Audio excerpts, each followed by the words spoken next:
Olá, graça e paz. Sou o apóstolo Miguel Ângelo da Igreja Evangélica Cristo Vive. Um prazer muito grande poder interagir com dezenas, centenas de pessoas que muitas delas andam em busca de uma âncora para se segurarem, uma âncora espiritual nesses dias de reviravoltas da nossa sociedade, algo que jamais imaginamos que poderia ocorrer, mas que em verdade está sacudindo o mundo.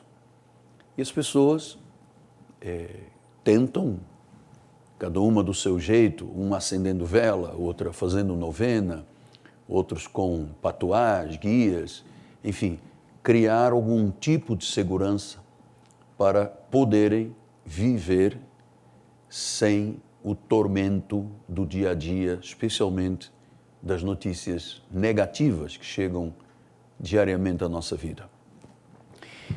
Você sabe que no meio dessa azáfama, desse corre-corre, as pessoas muitas vezes, sem entenderem, sem se aperceberem, vão deixando que forças se instalem na sua mente e que, de repente, elas se tornam prisioneiras de emoções, de sentimentos, de pensamentos, alguns tão negativos que geram uma incapacitação de vida.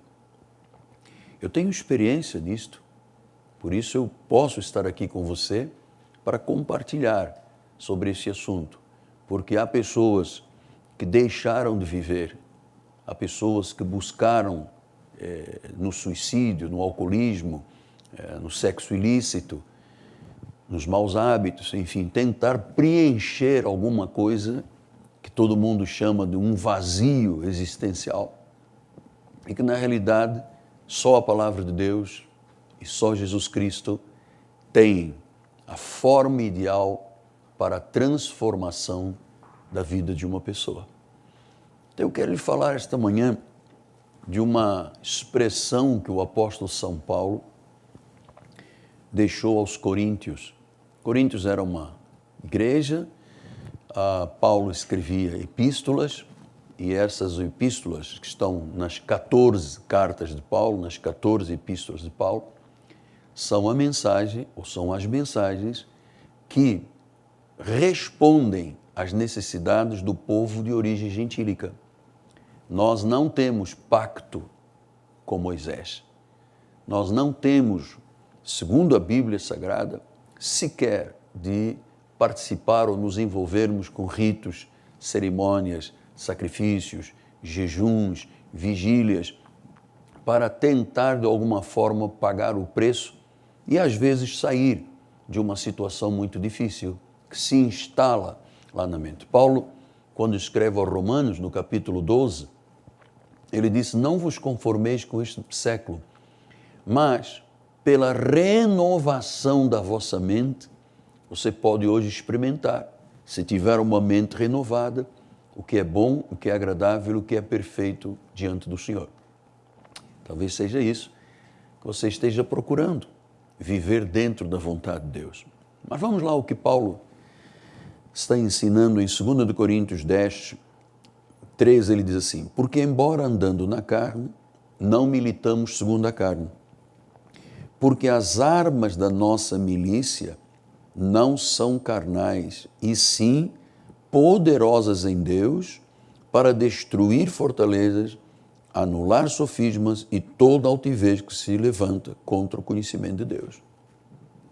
Então o apóstolo São Paulo está escrevendo a uma igreja e ele está dizendo ao povo dessa igreja: atenção, existem fortalezas, existem sofismas, existem altivezes. Então ele usa esta expressão dizendo: as armas da nossa milícia não são carnais, elas são poderosas em Deus. Quer dizer que é um fato, é uma realidade. Nós temos armas espirituais poderosas em Deus que nos ensinam como, em primeiro lugar, destruir fortalezas. E isto parece uma frase clichê, Mas aqui está, quem sabe, o grande drama da maioria das pessoas. O que é uma fortaleza? Uma fortaleza espiritual é algo que se instala na mente, nas emoções, nos sentimentos de uma pessoa, através de um dardo que vem da parte do mal, que vem da parte das trevas. E quando a pessoa não tem a mente de Cristo, quando ela não está capacitada por Deus a viver de melhores e superiores promessas, ela pode deixar ali uma brecha, o inimigo joga um dardo, uma seta, um dardo inflamado e se instala uma fortaleza. Se você for à Baía do Guanabara, você percebe que na entrada da Baía, de um lado e do outro, nós temos duas fortalezas inexpugnáveis para o tempo da pirataria, né? E ali estão duas construções robustas, paredes larguíssimas, uma estrutura forte, à prova de bala de canhão. Estamos falando de muitos anos atrás. Mas, na verdade, para você entender o que é uma fortaleza é algo que prende e limita as pessoas de viverem uma vida feliz. Vamos imaginar alguém que está lá do outro lado dizendo: apóstolo, eu me acomodei no meu complexo de inferioridade. Isto é uma fortaleza, porque se instalou na mente, no coração, nos sentimentos, uma força espiritual que anula a vida da pessoa e diz: não, você tem que viver acomodado na sua inferioridade. Você sabe que isto é tão esdrúxulo que houve uma guerra violenta nos Estados Unidos há muitos anos atrás, entre brancos e negros, e chegaram à conclusão que a maioria das pessoas negras estavam submetidas, acomodadas a um espírito de inferioridade. Elas achavam que nunca na vida eles poderiam ter direitos como tinham os demais brancos. Então se levantou um pregador, Luther King, e ele foi audaz, audacioso e combateu esta separação racial que deixou por gerações pessoas sem viverem, sem brilharem, sem nunca terem conquistado nada, acomodados a uma experiência de inferioridade. Então nós poderíamos falar de complexo de inferioridade, incapacitações emocionais que levam a pessoa a uma depressão, uma angústia, um medo. Isso tudo são fortalezas, são sentimentos fortes. A pessoa diz: eu não sou capaz de tirar a carteira de habilitação do meu carro. Tenho carro, tenho tudo, mas eu não consigo. Eu tenho uma fortaleza de que vai errar, vai pecar, o poste vai sair do meio-fio, vem para o meio da rua. E lá está dentro da mente. Agora imagine um chefe de família, uma dona de casa, um empresário que está sendo dominado por uma fortaleza espiritual. Algo forte, poderoso e que limita a vida. Limita a vida. Se você disser: eu nunca serei capaz, isto é uma fortaleza. Se você disser: é impossível, isto é uma fortaleza. E as fortalezas fazem o quê? Aprisionam. As fortalezas espirituais. Eu conheci pessoas que adoeceram e chegaram ao óbito porque elas tinham dentro da sua mente e do seu coração sentimentos tão negativos, exatamente de fortalezas, que elas nunca seriam realizadas, nunca iriam conquistar nada, nunca iriam ser felizes, e acabaram por gerar, às vezes, um câncer, enfim, as doenças psicossomáticas que são fruto desta fortaleza que se instala no coração das pessoas. Depois Paulo fala de um sofisma. O que é um sofisma? É uma meia-verdade. Por exemplo, quando você pensa assim: o diabo pode me pegar. Isso eu acho que nem é meia-verdade, isso é uma grande mentira, um sofisma. Porque a Bíblia deixa claro que nós já saímos do império das trevas, já fomos transportados para o reino do Filho do seu amor. Ele diz que saímos das garras de Satanás para as mãos de Jesus. Saímos da ira para a graça, das trevas para a luz. Ora, se eu deixar que meias verdades se instalem na minha vida, isso é um sofisma. E uma pessoa que vive de sofismas não vive, está atordoada. Então são fortalezas que às vezes se instalam, limitando a vida, incapacitando a vida, deixando a pessoa prostrada, com uma sensação de inferioridade, uma falta de destino na vida, não há perspectivas do amanhã e a pessoa sempre está andando em círculos porque está aprisionado por esta fortaleza. Os sofismas são meias verdades, alguma coisa tem um pouco de verdade, mas depois tem uma grande mentira, e as pessoas vão aceitando isso também. E ele disse também altivezes. Então temos aqui 3 armas espirituais das trevas: fortalezas, sofismas e altivezes. Sabe quando uma altivez que se levanta dentro de uma pessoa e que a pessoa se torna pessoa agressiva, uma pessoa descontrolada, uma pessoa bipolar, exatamente porque ela está debaixo de uma prisão, de uma altivez.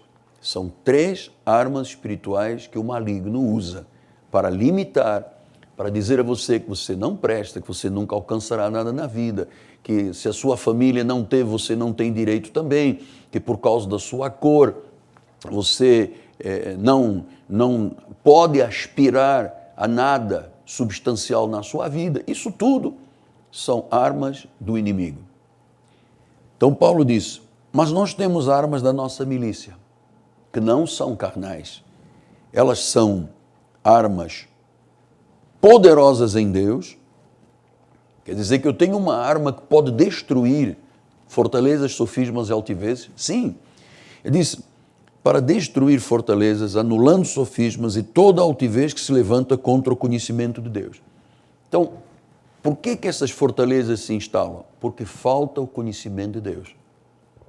Elas se levantam exatamente onde não há conhecimento. O profeta Oséias, profeta menor do passado, do velho pacto, ele disse em 4:6, o meu povo tem sido destruído porque lhe falta o conhecimento. A verdade diz que eu posso tudo. A mentira diz, cuidado, põe as barbas de molho. Não é bem assim. Cuidado que você pode ficar se Jesus voltar. Olha, tem que pagar o preço.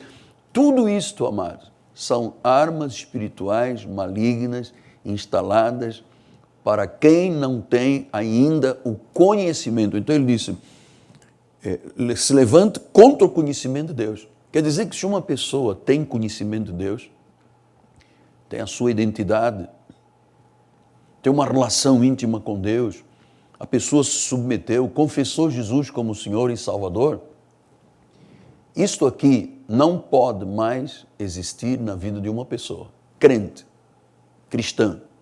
Não pode.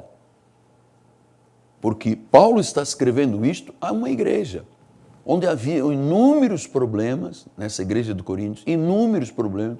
Havia um espírito de infantilidade, de ciúmes, de contendas na igreja. Então, tudo isto facilita o caminho para o inimigo. Então, o inimigo começou a lançar dardos, setas, dizendo, você não é salvo, você perdeu a salvação, se Jesus voltasse hoje, você não iria, prepara-se, cuidado, olha, temos que lutar, temos que ir para noites de vigílias, não comer durante uma semana. Isso são fortalezas, sofismas, altivez. Diz que então, elas se levantam contra o conhecimento de Deus. Ou seja, a pessoa que não tem conhecimento, ela é literalmente pisada por essas fortalezas, sofismas e altivezes. Ou então, quando a pessoa tem conhecimento, mas não usa as suas armas espirituais. É possível. Eu conheço pessoas e conheci pessoas, às vezes 10, 20, 30 anos de evangelho, andando em círculos absolutamente limitadas, incapacitadas. Parece que nem Deus acredita nelas, é uma verdade. Por quê? Porque, apesar do conhecimento, nunca usaram uma arma para rebater isto. Então Paulo explica, nós temos que levar cativo todo o pensamento à obediência de Cristo. Então, se existe algo que tenta me limitar, que tenta criar barreiras na minha vida, tenta criar obstáculos, tenta me deixar numa atitude confortável de inferioridade, pensando, nunca serei nada na vida, nunca conquistarei nada. Então eu tenho que saber que isto se levanta contra o conhecimento. O conhecimento é superior a isso. As armas da nossa milícia são poderosas. E pastor, e quais são as armas da nossa milícia? Primeiro, a palavra sagrada. Se está na Bíblia, eu creio. Em segundo lugar, a nossa confissão. O novo pacto, a nova aliança é um pacto de boca. Aquilo que eu creio, eu falo. Então, se eu recebo na minha mente um dardo que começa a dizer, olha, porque tem gente na família que morreu aos 40 anos e você está próximo dos 40 anos, você vai morrer também. Isto é uma fortaleza, um sofisma. Não tem. A pessoa em Cristo quebrou todas as linhas de maldição hereditárias. Não há como. Eu me recordo, eu e minha esposa conhecemos uma senhora em Portugal, que a mãezinha dela tinha morrido aos 41 anos com câncer de seio. E nós a conhecemos, ela devia ter uns 30 anos, ela sempre dizia, mamãe morreu aos 41 com câncer de seio.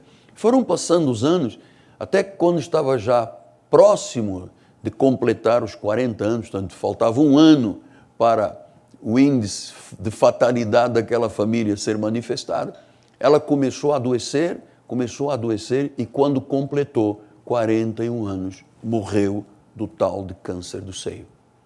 Veja quão mal uma fortaleza pode fazer uma pessoa. Quão destrutivo é. Então, Paulo está dizendo, reaja, usa o conhecimento, usa as armas espirituais, usa a tua confissão, chama à existência coisas que não existem, use a sua fé. A Bíblia diz que a fé é a certeza, é a convicção de coisas que se não veem, mas que se esperam. E que sem fé é impossível agradar a Deus. Então eu não posso, imagino eu como um pregador me deixar aprisionar por um sentimento, porque como é que vai ser e o futuro da igreja e com a pandemia o que vai ser da nossa vida, muitos ministérios fecharam, outros não abrirão mais, enfim. Fortalezas, sofismas e altivez foram se instalando na vida. Cuidado, você pode pegar o Covid, cuidado, porque fulano tal, um vizinho morreu. Então, isto estagna a vida, isso aprisiona, isso limita. Quando Deus diz, se você levar os teus pensamentos cativos à obediência de Deus e usar as armas espirituais, são poderosas em Deus, não são poderosas na nossa carne, poderosas em Deus. Então, toda a fortaleza é destruída, todo sofisma é eliminado, toda altivez é jogada por terra, porque o conhecimento de Deus ocupa o lugar da fraqueza dessas armas espirituais malignas. É muito interessante ver uma pessoa passar por esta metamorfose, numa pessoa que se sente fraca, inferior, incapaz, e ela começa a ouvir o conhecimento, a receber o conhecimento, e às tantas ela começa a mudar a confissão. Não, eu posso todas as coisas. Deus me conduz em triunfo, eu sou mais do que vencedor. Aquele que está em mim é maior, Deus é por mim. Você vê, eu estou usando aqui armas espirituais que eu vou lhe dizer, senhora, habitue-se a usar isto em sua casa. Não vá aceitando livremente que males se instalem aí na tua família, nos teus negócios, na tua mente, no teu coração, e você dizer, é o destino. Ou então você dizer, isto é o meu karma. Não tem karma nem destino. Quem faz a vida ser bem-sucedida ou não, são as decisões que nós tomamos. E eu venho lhe recomendar nesta manhã que você tome decisões em cima do que a Bíblia diz, porque as armas espirituais são poderosas em Deus. Diga comigo, poderosas em Deus para destruir fortalezas, anular sofismas e altivezes que se levantam contra o conhecimento de Deus, levando cativo todo o pensamento à obediência. Então, eu tenho que ter esta disciplina, este exercício, porque eu diariamente sou atacado, como qualquer pessoa cristã, por setas, dardos, por agentes perversos, com potestades, principados, potestades, dominadores deste mundo tenebroso, forças espirituais do mal, que usam setas, dardos, ciladas, dias maus, murmurações, acusações, contendas, armas forjadas. Então, tudo isso que chega muitas vezes à minha vida, eu tenho que ter uma reação. E eu reajo dizendo, a Bíblia diz, Jesus diz, Ele já me deu a vitória, Ele é poderoso, a minha vida não é para ficar aprisionada a qualquer sentimento negativo. Isso é maravilhoso. Isso é maravilhoso, é um exercício de disciplina para aqueles que creem em Cristo Jesus. As nossas armas espirituais são poderosas para que a nossa vida seja realmente uma vida feliz, uma vida de paz, uma vida de tranquilidade em termos espirituais. Amém? Muito bem, hoje é sábado, mais uma vez eu agradeço a Deus, porque nós temos um ministério, a Igreja Evangélica Cristo Vive, que tem um povo que aprendeu que amar a Deus não é como amar um homem e uma mulher. Entre homens e mulheres, entre famílias, há um amor eros, um amor filio, um amor que relaciona as pessoas e às vezes este amor fracassa e as pessoas rompem o seu relacionamento. Amar a Deus não tem nada a ver com beijos e abraços. Amar a Deus é obedecer a Deus, é honrar a Deus, é aceitar as condições bíblicas, é dizer sim, Deus, eu creio, eu te honro, eu te amo. Isto sim, quando você honra a Deus, quando você o exalta, quando você dá testemunho, você está dizendo que ama a Deus. Nós temos um povo tremendamente abençoado, uma grande família Cristo Vive, que tem como base desse grande amor permitir que se pregue o Evangelho nas televisões, na rede internacional, no satélite, nas mídias sociais. E por isso nós temos uma grande catedral aberta e aos domingos, 9 horas da manhã e 6 horas da tarde, nós temos 2 grandes encontros. Nosso endereço é Rua Maricá 320, no bairro de Campinhos, zona oeste do Rio de Janeiro. Você vai conhecer uma catedral, nós temos parque de estacionamento, tudo é climatizado, você vai se sentir bem, em paz, você vai se sentir numa cidade de refúgio. Creia nisto, é uma cidade de refúgio dentro desse estado com tantos problemas. Amanhã, 9 da manhã e 6 da tarde, 2 grandes encontros. Nós acreditamos no poder da graça, no poder da palavra, no poder do Espírito Santo para gerar restauração na vida das pessoas. Nosso telefone é 3017 90 90. Ligue para nós, nós estaremos com as nossas bispas, intercessoras de oração. Interaja conosco, vai ser muito bom para o seu coração. 3017 90 90. E eu queria dizer que amanhã eu estarei aqui na Banda com o culto em sua casa às 8 da manhã e às 9 estaremos no primeiro culto da manhã. Termino agradecendo a Deus e expressando minha mais profunda gratidão para com Rodrigo Ambrosio e Fabiana Ambrosio. Você me ouve falar aqui, você que me acompanha nas mídias, nas televisões, eu falo muito deste casal, são proprietários de um mercado na Baixada Fluminense chamado Turbomil, em Vila Emil Mesquita. E este casal jovem se tornaram pessoas com uma visão tão grande da obra de Deus, que dão um suporte para podermos ter estes programas de sábado como uma porta de Deus para a vida de tantas pessoas. Bem-haja Rodrigo, bem-haja Fabiane e bem-haja ao Turbomil, que é o lugar onde as pessoas devem fazer as suas compras em nome de Jesus. Amém? Muito bem, estamos terminando nossa programação. Muito obrigado à nossa equipe de televisão. Obrigado à Igreja Cristo Vive, ao Senhor Jesus Cristo acima de tudo. E muito obrigado a você que faz deste programa uma ponte para chegar às verdades de Deus, em nome de Jesus. Meu nome é Apóstolo Miguel Anjo, minha amada esposa Bispo Roxana. Nós dizemos juntos com o povo da Igreja Cristo Vivo, graça e paz, toda a fortaleza, todo o sofisma e toda a altivez já estão derrubados pelo pleno conhecimento da verdade, levando cativo todo o pensamento à obediência a Deus. Não é o que o mundo diz, é o que Deus diz. Se Deus diz que você é mais que vencedor, você é mais que vencedor. Se a Bíblia diz que Deus pode tudo em você, você pode tudo em Deus. Se Ele diz que Ele há de suprir cada uma das nossas necessidades em Cristo Jesus, Ele há de suprir, sim. Mantenha-se nesta confissão, aí não há lugar para fortalezas, sofismas, nem altivez. Bom sábado, resto de semana maravilhosa, e amanhã aqui estaremos na banda às 8 horas da manhã. Graça e paz, em nome de Jesus. Amém.